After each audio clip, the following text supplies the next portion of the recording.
Hey everyone, Scott here. Thanks again for tuning in to another episode of the Success Story podcast. Today I'm sitting down with Bill Moses, who is the founder and CEO of Flying Embers. This is not his first rodeo. He built out Kevita that he sold to Pepsi for $220 million. He's in the alcohol business, the drinks biz. He is an incredibly smart man, and he's going to walk us through what he did with his first company that successfully exited, as well as his second company that he's building up right now. Also, a huge shout out to the sponsor of today's episode, Mint Mobile. If you want a special offer from Mint, you're going to have to listen till at least the halfway point in this episode, because they cooked up something a little bit special for everybody that's tuning into the Success Story podcast. Without further ado, let's get right into it.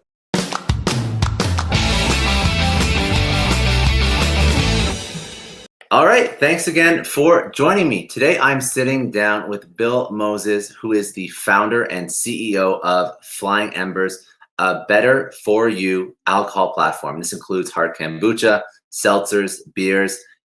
He is a global leader in the beverage industry, a veteran and a visionary in the growing field of health brewing, and we're going to understand what that is. But he is very focused on allowing you to drink a little bit, but still feel good about yourself. Now, Bill is not new to the beverage industry. He has scaled the Flying Embers brand to over 100 plus distributors across Canada and the US. He's also the co-founder and former chairman and CEO of Kevita, a non-alcoholic fermented beverage, which became an international leading brand with thousands of retail locations that transformed the functional beverage space, and was acquired in 2016 by PepsiCo for a reported $250 million. This is not Bill's first rodeo. So Bill, thank you so much for joining. Very excited to understand your journey, your successes, a little bit about what health brewing even means, and just to understand how you got to where you are today. So thank you.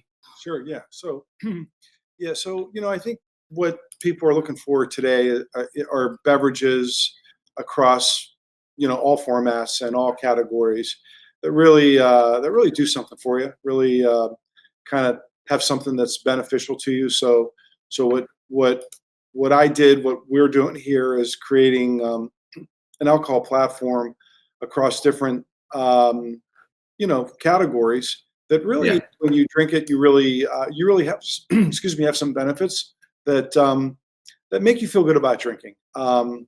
And those benefits could range anywhere from having probiotics in them, having prebiotics in them, having some sort of unique hero ingredient, like reishi mushroom, or some sort of quote unquote adaptogen, which is very much on trend, that has that basically has a halo around it about being better for you. So we're fermenting all these different lines with all these different unique bacterias and all these different unique hero ingredients that are better for you, so that ultimately you could enjoy your beverage of choice and still have something of value in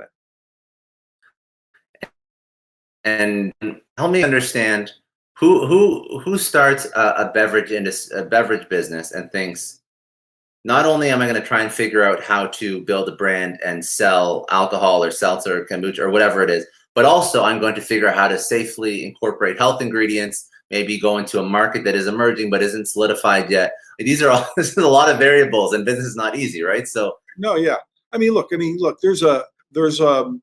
There's a lot of threads that have to go through the eye of a needle to really hit your mark in any new business, whether it be technology or consumer packaged goods, and in particular beverages. There's 350 new beverages that start every year. One succeeds, and those sort of odds are up against a lot of people. So it really takes a lot of expertise, experience, and I don't know what that background noise is.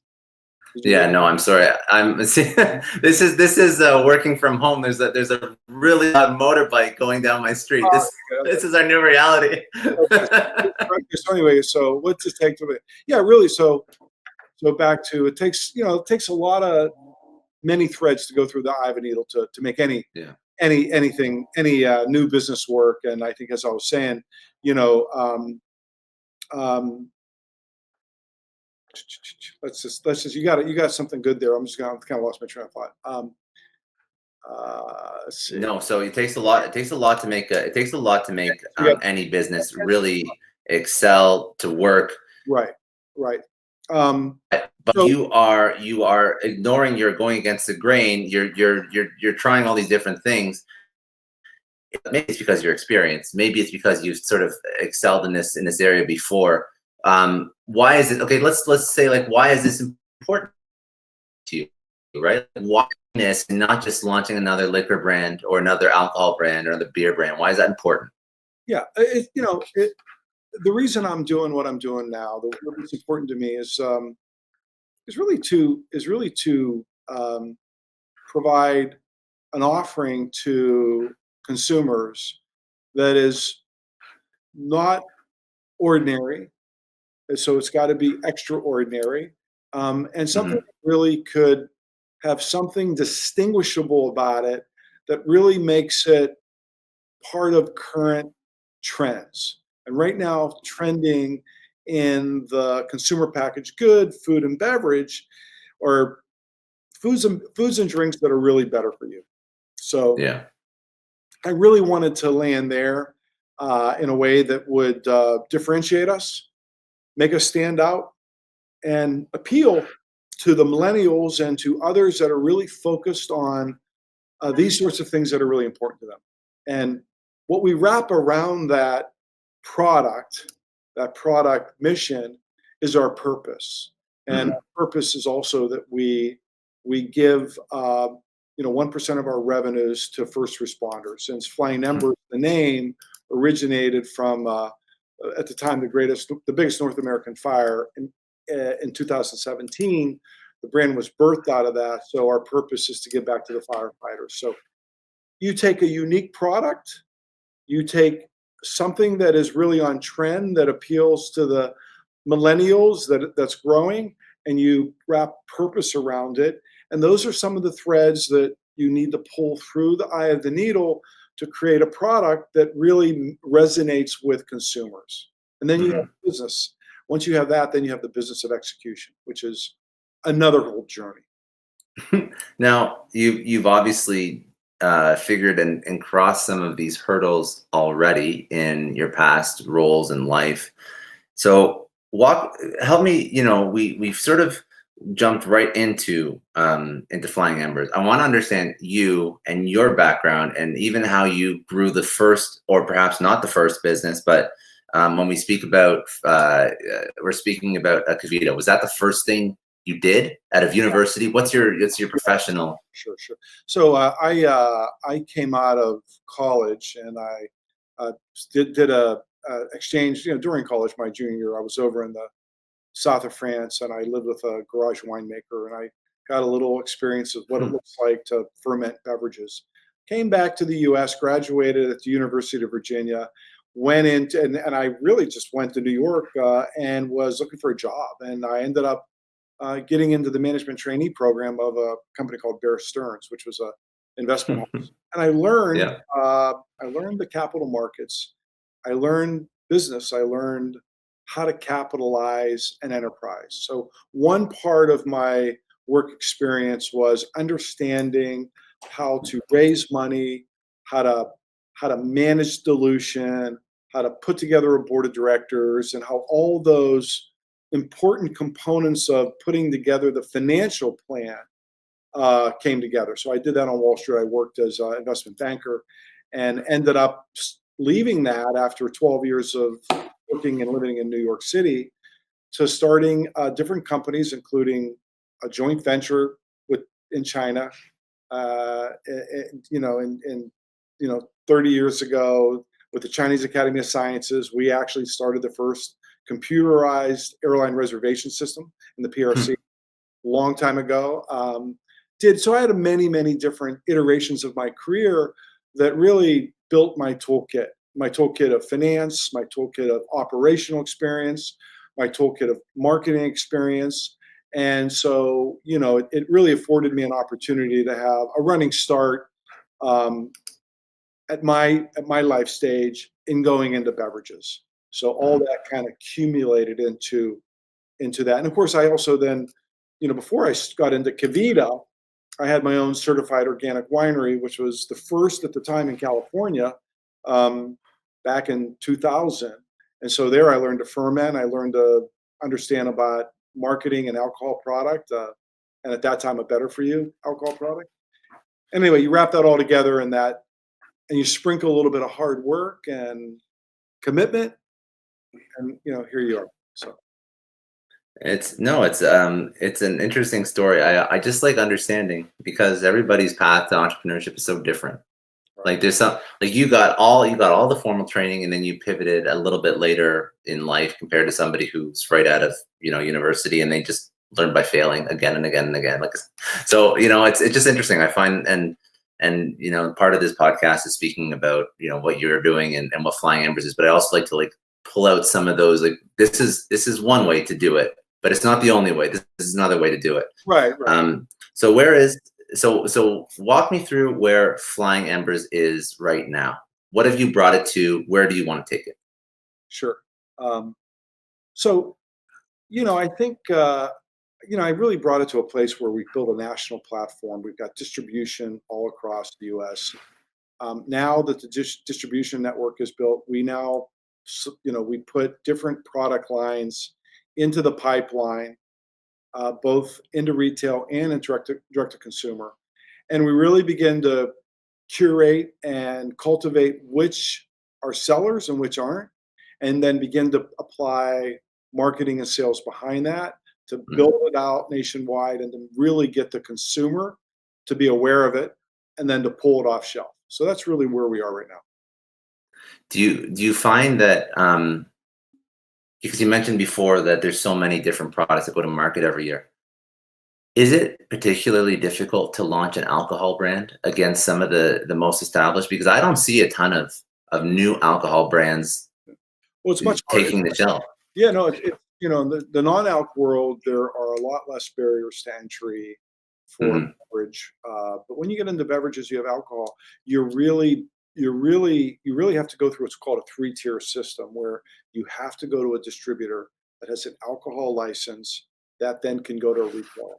In Mhm. non-alc, you can go right to a retailer, and you don't have to go through so many distributors. Some of these distributors are old legacy families that have owned it multi-generational, Yeah. sort of gatekeepers. You Yeah. go and kneel in front of them and kiss their pinky ring, and they'll bring you through their gate. And so now Flying Embers is actually out. So walk me through like the customer you mentioned before, and you touched a little bit on the target customer, that individual who wants to be healthy but still wants to drink. Um, what's that market like? Is that a growing market? How would we know what that market is? Because you Yeah, know, I mean, yeah. so there's a couple analogs out there that we could look to. When you look at hard seltzers, which went from zero to, I think it's going to be a $3 billion, $4 billion category this year, maybe larger. Uh, you know, its growth has been explosive, and that's the first. That's like version 1.0 of better for you. And what's better for you in a hard seltzer? Well, one, you don't have all these calories. You have very Mhm. little sugar and very little carbs, and there's no gluten. So right away, that's sort of the beginning of it. Also, you look at like the Michelob Ultra Lights, that are, again, low calories, low carbs. So the first version or iteration of better for you is just making sure you're taking the bad out of it. What you Mhm. might want to consider bad: too much sugar.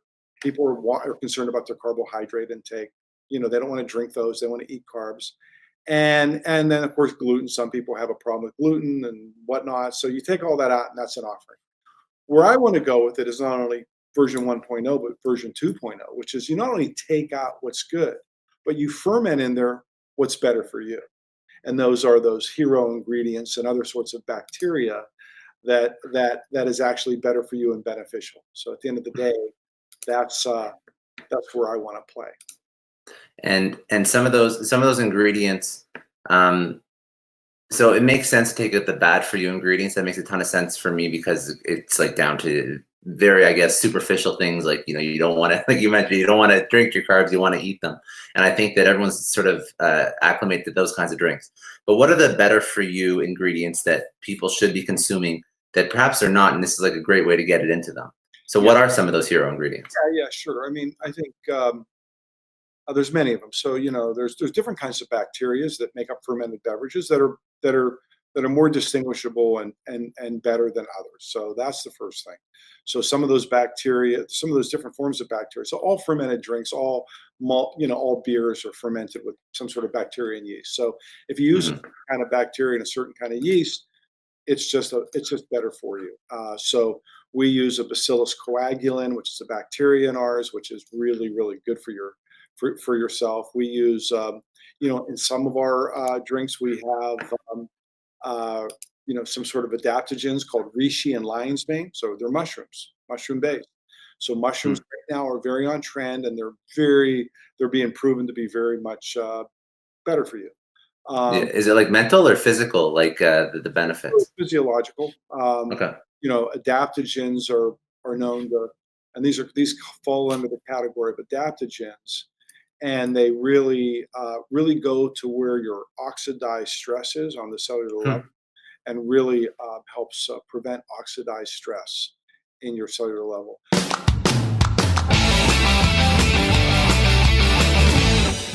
All right, we're going to pause for a quick second. We're going to thank the sponsor of today's show, Mint Mobile. What is Mint Mobile? Mint Mobile is disrupting the cell phone industry. The telecom industry is not a fun one. I'm from Canada. The prices are outrageous, but we're even talking about in the States where you are paying an exorbitant amount of money for your cell phone bill with the brand name suppliers that that you feel you can't get away from. So what is Mint Mobile? Well, Mint Mobile is providing the same quality service. I'm using it right now. They're providing data at the speeds that rival any big telco name, that have the coverage that rivals any big telco name, and then some. But the question is, why are they so cheap? Because they only sell online. They only sell their service online. They don't have brick and mortar. They don't have those hard costs that traditional telcos have to cover, and they cover them in that wireless bill. Now you're asking, okay, so what is the actual cost though? $15 a month, $15 a month. That's insane. My cell phone bill before that was pushing $100 a month. All plans come with unlimited talk, text, 5G, wireless data. Call quality is crystal clear. Never had a single dropped call, never lost reception, never had slow data, slow loading. You can keep your own phone that you already have and just get a brand new SIM card. And if you're not happy, you have 7 days, no questions asked, money back guarantee. So what are they doing for everybody who is listening to the Success Story podcast? I told you this was going to be an incredible offer. $15 a month. They're going to ship it to your door for free. You go to mintmobile.com/success story. That's mintmobile.com/success story. $15 a month, unlimited talk, text, 5G, high-speed data, shipped to your door. mintmobile.com/success story. I've never spoken on this show that disrupts the telco industry the way that Mint Mobile is currently disrupting. All right, let's get back to our interview.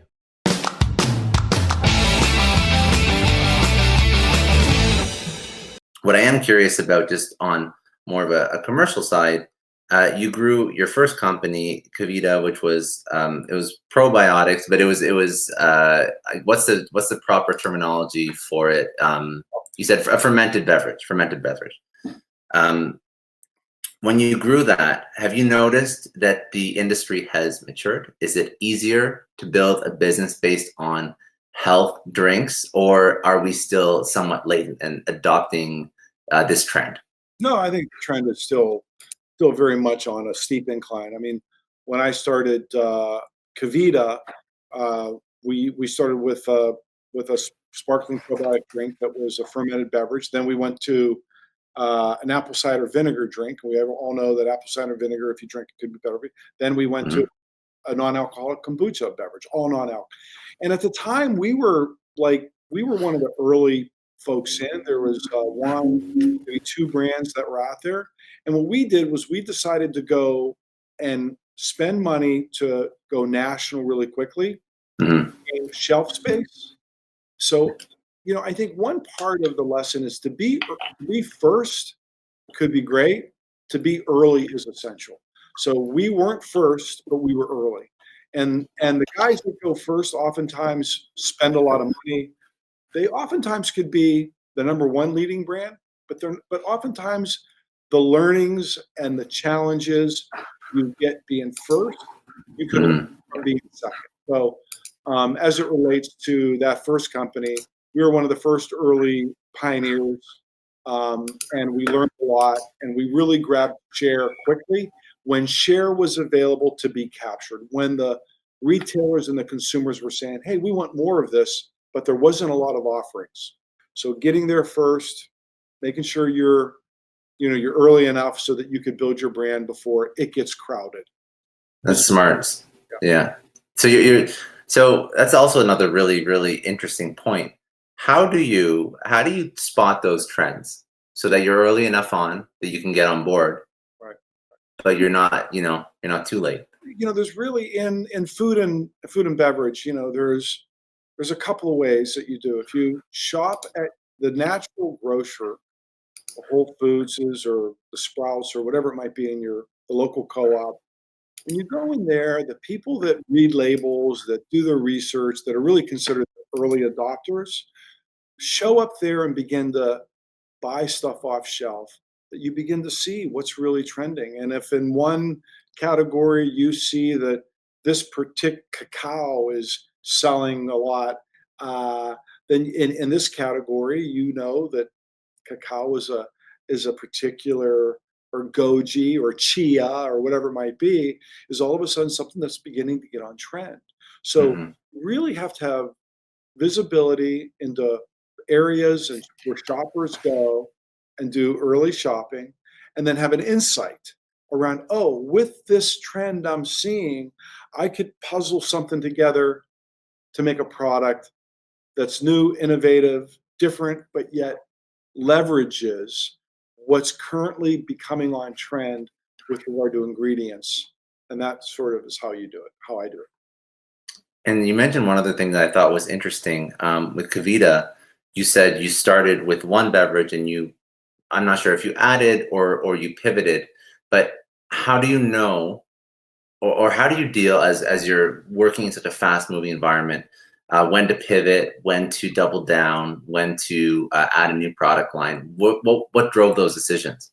So innovation is critical in any business, even in all businesses. So in beverages, we launched with 3 SKUs in our Kevita primary line.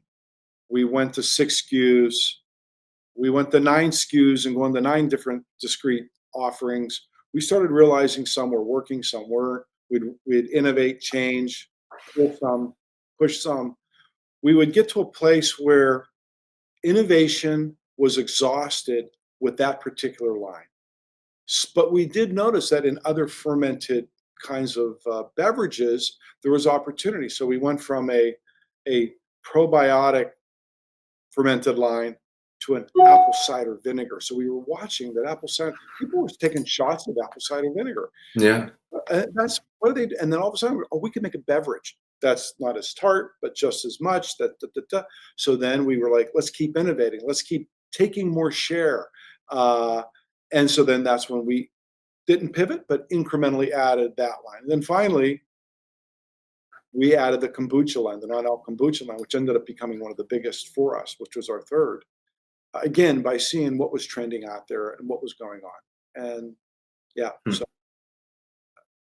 And I'm also just I guess one more business question, because there's so many lessons to be learned in successfully scaling now 2 times and probably more, based on some of your past successes, businesses in emerging markets. So I'm just very curious, because like we're speaking about drink and beverage, but these are lessons that can be applicable to a lot of people that are trying to build in emerging markets or trending markets. Are there specific marketing and sales tactics that you've used in an emerging market that perhaps are a little bit different, or is it the exact same? Well, I think it's really important that in any new trending product across any category, that you really get influencers to be early adopters, to endorse the product so that you can have credibility. So Mhm. that's something that is very important to me in my world and how I build brand. Um, and and in sales, and that would be in marketing. Yeah. Marketing, look, you have to. It's a DTC world, so you really need to be super sharp and savvy on your direct to consumer sort of play.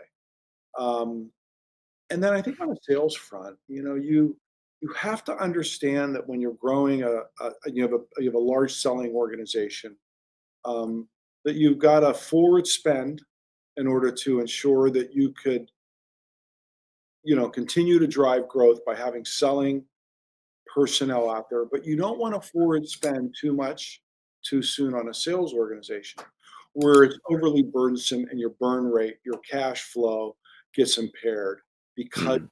you've got too many salespeople representing too much of the country or two different channels prematurely. So the learning there is you got to forward spend, you got to plan on growth, you got to spend to grow. But if you overspend to grow on sales, you oftentimes will find yourself in a situation where you're not you're not very capital efficient. And at the end of the day, any entrepreneur wants to make sure that for every dollar they bring in or they bring in revenue, they get as far as they can with it before they have to take on more capital, which will dilute their equity down low. Managing that dilution is all critical to forward spend, and that oftentimes relates to sales. That's very good advice. Very, and I just I'm pretty sure that that motorbike from before is just doing laps around the block. So I think it's like after work hours and somebody's like enjoying the summer weather. So I apologize. But okay, so I want to ask like a few business life insight questions. But before I move on, was there anything that's happening in your world with Flying Embers that you wanted to bring up? It's really exciting, or do we cover most of what you're working on now? Well, I mean, no, I think the most important right now during this podcast, California's burning. We have Yeah. fires everywhere, and so for us, it's just really important for us to support, and we do in many ways, the first responders. We give back to them for mental health. People don't realize the amount of mental health challenges they have when they're putting themselves in harm's way and their family has. So that's something we support. We do a lot of different things for them, and that's it. That's really what makes everything just feel like it's a little bit more worthy than Hmm. selling a great product. Yeah. Yep. No, I appreciate that. Okay. So I guess a little bit of rapid fire, and you may have touched on some of these before, but I like to go over them again. Biggest challenge in growing business. Think of one thing that you had to overcome that was monumentally difficult, and how did you overcome that?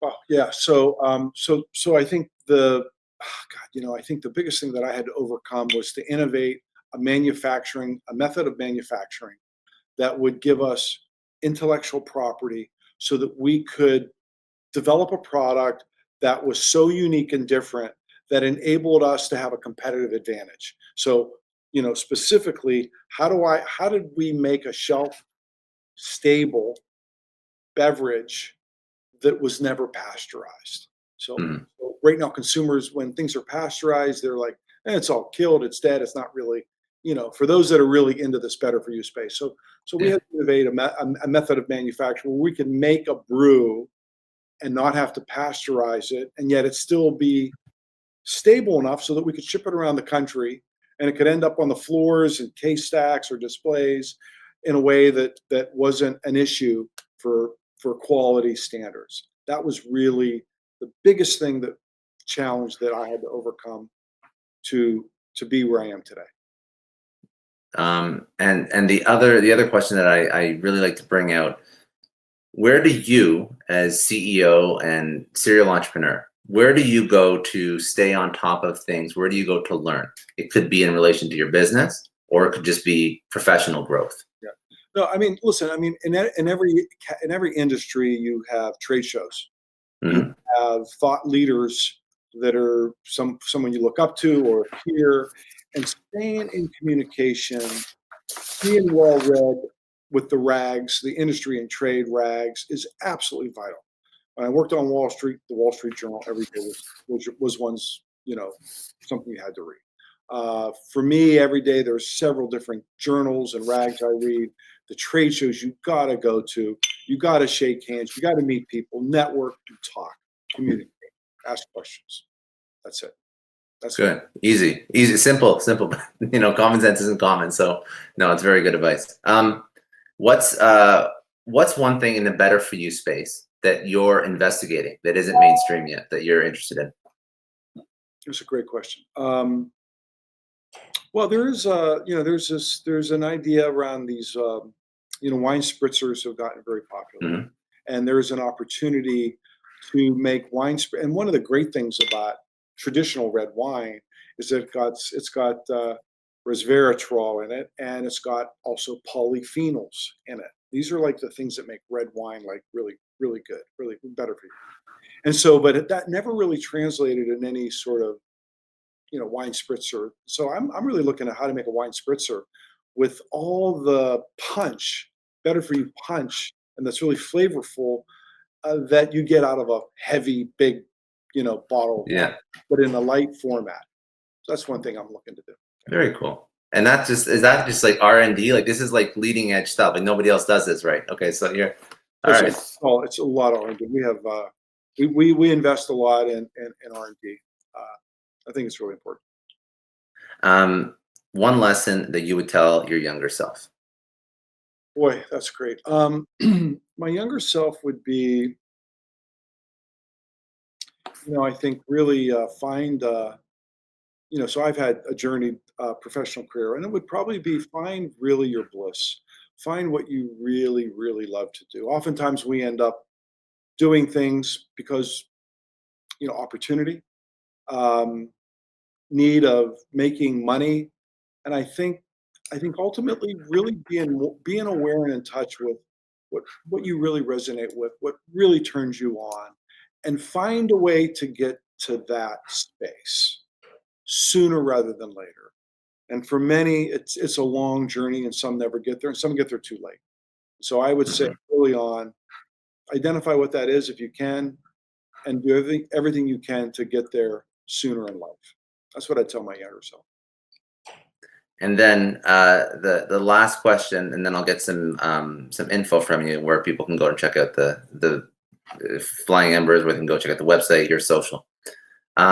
What does success mean for you? Yeah. You know, s- there's I am a competitive person, so success is winning.